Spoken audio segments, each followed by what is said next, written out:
Hi hello నమస్తే welcome to Sakshi cinema నేను లిఖిత.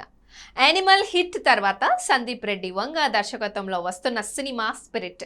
ఈ మూవీ కోసం రెబల్ స్టార్ ఫ్యాన్స్ ఎంతో ఆసక్తిగా ఎదురు చూస్తున్నారు.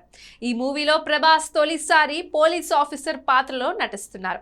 ఈ సినిమాను టీ సిరీస్ బ్యానర్లో భూషణ్ కుమార్, ప్రణయ్ రెడ్డి వంగ, కృష్ణన్ కుమార్ ప్రభాకర్ రెడ్డి నిర్మిస్తున్నారు. 2027 మార్చ్ 5న రిలీజ్ కానుంది. తాజాగా ఈ మూవీ టైటిల్ పై వివాదం నెలకొంది. ఇప్పటికే ఈ పేరుతో ఓ మూవీని తెరకెక్కించారు. స్పిరిట్ ఈజ్ నాట్ వన్ పేరుతో ఓ రైతు కూలీ మూవీని నిర్మించారు. తాజాగా ఈ టైటిల్ పేరుతో హిందీ వర్షన్ రిలీజ్ చేయవద్దని నిర్మాతలకు టీ సిరీస్ నోటీసులు పంపించింది.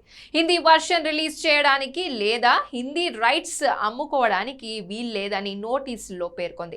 కేవలం తెలుగు వర్షన్ మాత్రమే థియేటర్లలో, ఓటీటీ, యూట్యూబ్ లో రిలీజ్ చేసుకోవడానికి ఒప్పుకుందనే లీగల్ నోటీసులు వెనక్కి తీసుకుంటున్నామని తెలిపింది. అయితే తాజాగా టీ సిరీస్ నోటీసులపై spirit is not one cinema నిర్మాతలు చిన్నబోయిన నరసమ్మ, శ్రీ వెంకటేశ్వరలు స్పందించారు. టీ సిరీస్ నోటీసులపై ఆగ్రహం వ్యక్తం చేశారు. మా సినిమా ఎక్కడ రిలీజ్ చేసుకోవాలో చెప్పడానికి మీరెవరు అంటూ ప్రశ్నించారు. మా సినిమా ఎక్కడ, ఏ ప్లాట్ఫామ్ లో రిలీజ్ చేసుకోవాలనేది మా వ్యక్తిగత విషయం. మాపై నిబంధనలు పెట్టడానికి టీ సిరీస్ కు ఎలాంటి హక్కు ఉందని నిర్మాతలు ప్రశ్నించారు. మా సినిమాను కేవలం తెలుగులోనే రిలీజ్ చేసుకుంటాం. ప్రభాస్ హీరోగా, సందీప్ రెడ్డి వంగ దర్శకత్వంలో వస్తున్న స్పిరిట్ హిందీలో హ్యాపీగా రిలీజ్ చేసుకోండి. దీనికి మాకేం అభ్యంతరం లేదని స్పష్టం చేశారు.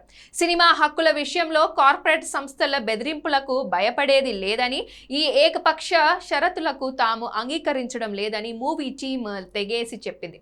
ఈ సినిమాను త్వరలోనే తెలుగు ప్రేక్షకుల ముందుకు తీసుకొస్తామని నిర్మాతలు స్పష్టం చేశారు.